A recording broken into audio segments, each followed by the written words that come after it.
Bonjour, dans cette vidéo, nous allons faire le bilan de la partie sur les changements de la biodiversité au cours du temps. Et pour illustrer les changements de la biodiversité, nous allons parler des crises biologiques. Ici, j'ai représenté une frise chronologique qui va de moins 500 millions d'années jusqu'à aujourd'hui.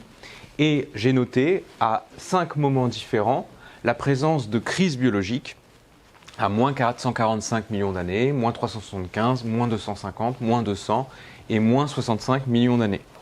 Ces événements ils sont importants dans l'histoire de la Terre et dans l'histoire de la vie, puisque c'est ce qu'on appelle des crises biologiques majeures. Et ces crises biologiques, ce sont des moments où on a des espèces qui se sont éteintes en grand nombre. Et comment on le sait grâce aux archives fossiles. C'est grâce à l'étude des fossiles que l'on a pu voir qu'à certaines époques, on avait de très nombreuses espèces qui disparaissaient. Ce sont les extinctions massives de ces 5 grandes crises biologiques. À chaque fois qu'on a une crise biologique, on a également des espèces qui vont se diversifier, c'est-à-dire des espèces qui vont augmenter en nombre, des individus qui vont être de plus en plus nombreux, des espèces qui vont être de plus en plus différentes au sein des différentes familles. Si je prends l'exemple d'une de ces crises biologiques, par exemple celle il y a moins 65 millions d'années, il s'agit de la crise Crétacé-Tertiaire qui est célèbre parce que c'est la crise qui a causé l'extinction des dinosaures.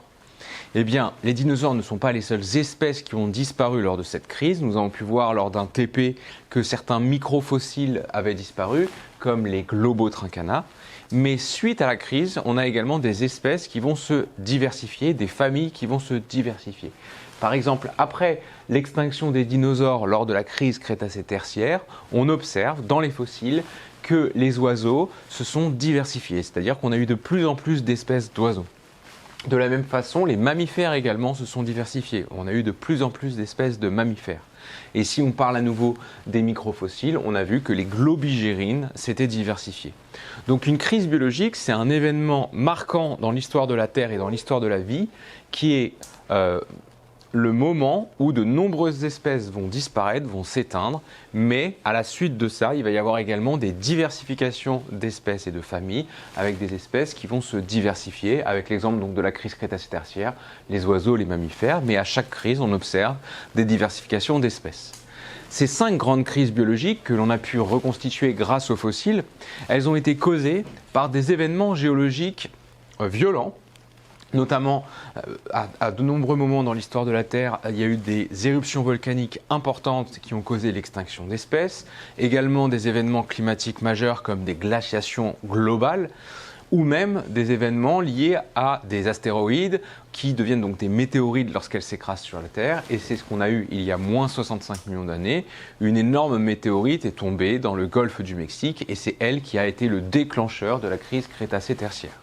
Donc si on récapitule, on voit que la biodiversité évolue en permanence, elle change au cours du temps, et c'est notamment illustré par ces moments, ces 5 grandes crises biologiques majeures que l'on a pu identifier grâce aux fossiles, qui sont des moments qui sont provoqués par des phénomènes géologiques, des éruptions volcaniques, des glaciations, des météorites, et qui provoquent la disparition de très nombreuses espèces, des extinctions, mais à la suite de cela, on a également des diversifications d'espèces.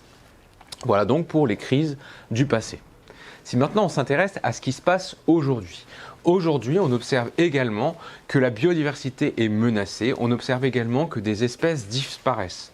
Mais à la différence des 5 crises qu'on a évoquées précédemment, aujourd'hui, la cause de la crise biologique à laquelle on assiste en ce moment est uniquement liée aux activités humaines. Et ces activités humaines, elles ont de nombreux effets néfastes sur les écosystèmes. Elles perturbent fortement les différents écosystèmes et donc la biodiversité. Par exemple, les émissions de gaz à effet de serre comme le CO2 sont responsables du réchauffement climatique. La déforestation, l'agriculture est également responsable d'une diminution de la qualité des sols, d'une diminution des ressources en eau, d'une perturbation du cycle du climat, du cycle de l'eau, et une perte d'habitat, une fragmentation d'habitat. Le CO2 qui est émis en grande quantité, non seulement il est responsable du réchauffement, mais il est également responsable de l'acidification des océans. On a également toutes les pollutions, que ce soit les pollutions plastiques, les pollutions par des métaux lourds, les pollutions de l'air avec les aérosols.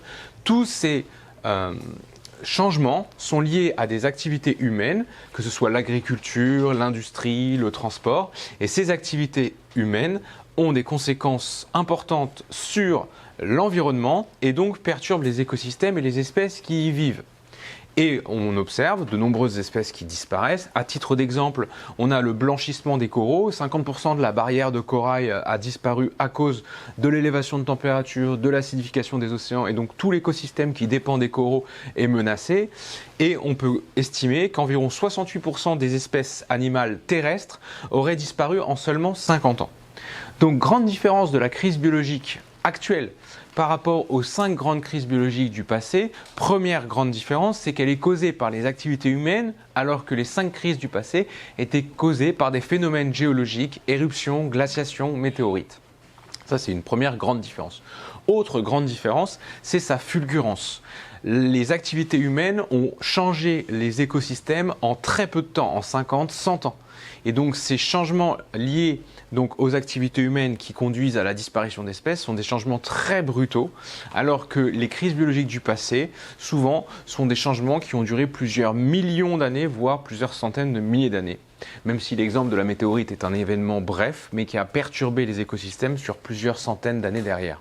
Et les autres crises, les éruptions volcaniques, les glaciations, ce sont des changements qui se sont opérés sur plusieurs centaines de milliers d'années, voire millions d'années.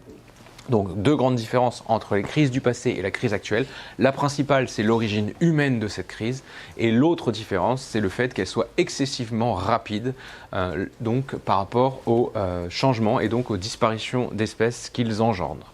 Voilà pour le bilan sur l'évolution de la biodiversité au cours du temps. On a pu voir que cette biodiversité changeait avec des extinctions, avec des diversifications, et qu'on a des événements marquants dans l'histoire de la Terre qui sont les crises biologiques, qui sont des événements où la biodiversité change très fortement.